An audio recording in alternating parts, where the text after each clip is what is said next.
Bonjour mes amis, voici peut-être le début d'une rupture historique, une page nouvelle s'écrit à Libreville, sous l'impulsion d'un gouvernement qui refuse désormais de se faire dicter la marche à suivre par les institutions financières internationales. Le Gabon tourne la page et il veut écrire son propre avenir économique, à sa manière, avec ses propres mots, avec ses propres ambitions. Lundi 26 mai 2025, sur le plateau de TV5 Monde Afrique, le ministre gabonais de l'économie, Henri-Claude Ouama, n'a pas mâché ses mots. Face aux caméras, une déclaration forte, presque une déclaration de souveraineté économique, nous pensons qu'il est temps pour que le programme que nous allons désormais mettre en place soit un programme conçu et élaboré par les Gabonais. Une phrase, un ton, un message, Libreville ne veut plus être un simple exécutant des volontés du FMI, car derrière l'aide internationale se cachent souvent des cures d'austérité douloureuses imposées aux peuples africains au nom de la rigueur budgétaire. Le Gabon, à lui seul, cumule déjà 17 programmes avec le FMI. Et pourtant, les résultats sont amers. Pas de croissance notable. Pas de développement tangible. Pas de miracle économique. Un échec que Henri-Claude Ouama ne cache plus.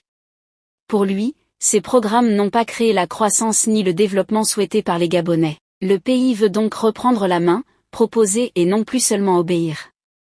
Élaborer son propre programme économique national, fondé sur ses réalités, ses forces, ses priorités. Cette nouvelle vision, les autorités l'appellent le Gabon nouveau. Un Gabon qui veut cesser de courir après des solutions toutes faites, souvent inadaptées. Un Gabon qui croit en ses propres potentiels, en ses propres niches économiques, et qui compte bien les exploiter avant de solliciter des aides extérieures. Fini les plans dictés depuis Washington. Désormais, c'est Libreville qui fixe les priorités, qui décide du cap, qui bâtit sa stratégie. Mais cette déclaration d'indépendance économique ne signifie pas isolement.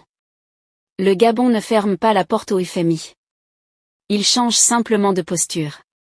Nous viendrons vers vous, mais avec notre propre feuille de route, a résumé le ministre. Une ambition forte qui nécessite une cohésion nationale, une appropriation totale du programme par toutes les institutions locales.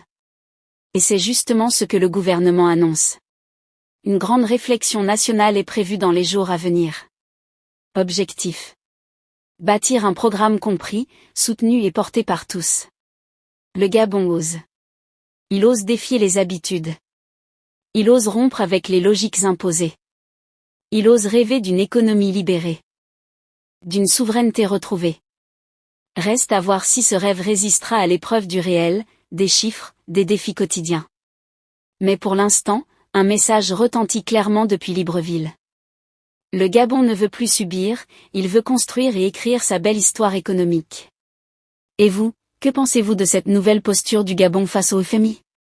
Est-ce un pas vers la souveraineté économique ou une utopie risquée? Dites-le nous en commentaire et n'oubliez pas de vous abonner à l'Étoile du Blanc pour ne rien rater des grands tournements politiques du Kitunen de tout continent. N'oubliez pas aussi de liker puis cliquer sur la cloche de notification, votre soutien est essentiel et nous vous en sommes très reconnaissants.